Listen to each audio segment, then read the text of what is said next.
Greetings, I'm Jake at Minds Active, and this is a demo of Synergy, which is a tool that lets us use natural language to modify reasonably complex programs. So we're looking at a valley scene, and I've pulled this in. It's based on work from Pixar, but it's our own valley that is, we're going to look at the information and modify. So imagine you are somebody making a presentation, maybe for school, for work, maybe somebody who is just playing around with a synthetic world. Visuals are some of the easiest examples because everybody can get it. But everything I'm going to show you applies to abstract data, and almost any type of behavior you might encounter in a computer can all be mapped with Synergy. So keep that in mind. But first, we've got an interface because this is still a little bit in progress. I want to prove to you everything that's happening is happening. Up top, I'm going to type in dialogue, and I can do this with voice. I have in previous demos. I'm not tonight, just because it makes it simpler for me to type while I'm talking and I don't get confused. But if anybody's curious, we can certainly verify that actually works fairly well.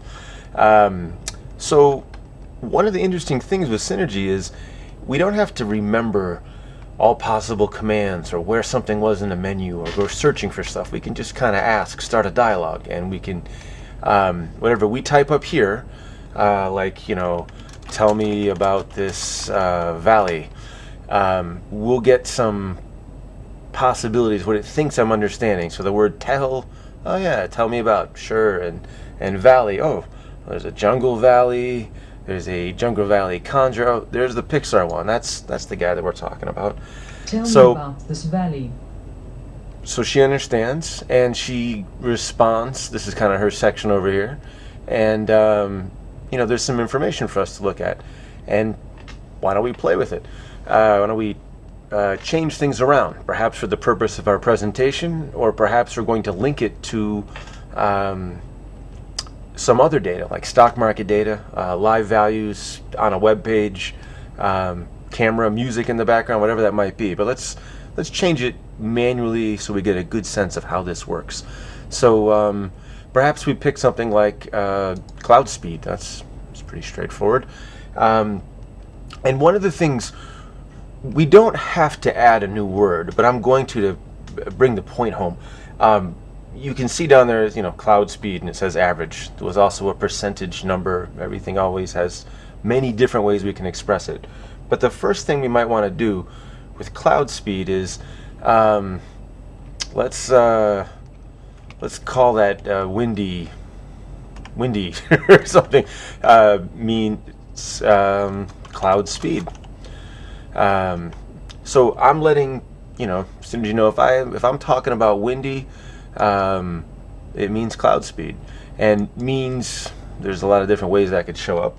And what you're seeing is me looking at what she thinks I might mean. 99% she's sure that's the case, but I want to make sure you get a sense there's no gimmicks going on. So we pick that, and windy means cloud speed. All right, so she knows. So if I say more windy, she now and let's look. Did she get the word windy? Yes, she did.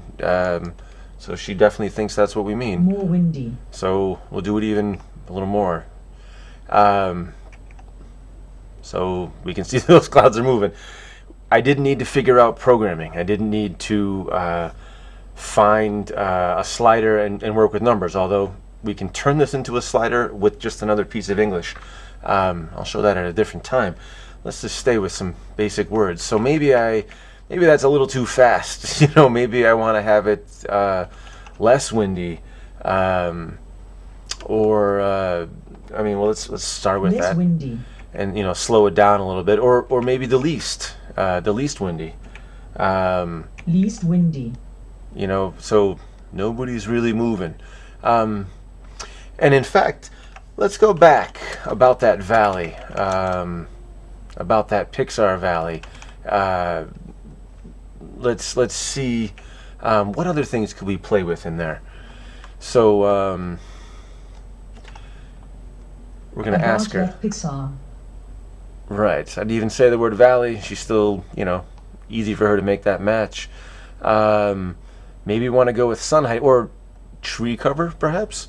Let's try that, and let's give it a name. Again, we could just use tree coverage or any of the synonyms that are already baked in for the words tree and coverage. But let's call it foliage. It's a little more proper. Foliage means tree cover. I think that should suffice. She doesn't need it to match coverage. It can just fit right there. So. Foliage means tree cover. All right, so I think we got that. So let's have less foliage. And let's see, did she understand foliage? Yeah, she did. We're all good. Less foliage. So if you look in this picture, you should see it going right down. Okay, maybe we got rid of that. Why don't we move it back up to the most possible foliage. Most foliage. All right, we'll just leave it nice and dense. Hopefully you're getting the sense. The reason for doing this, the use case, is not just It's 2 hours. low memory. Sorry, that's a clock in the background. It's not just that you might forget something or it's hard to find. It's how much time does it take to make a change? How much effort do you need to put in to modify a program, to alter something? In this case, we just have a visual example, but for any part of a program, the behavior, that's really the value of what that program does. Finding whether you're a really technical, super awesome programmer or a really casual user or somebody who even doesn't like computers, you still have to figure out, well, where's the thing I'm going to change and how do I do it and what are the other options and what else is related. And that's what Synergy is about, connecting you to that process.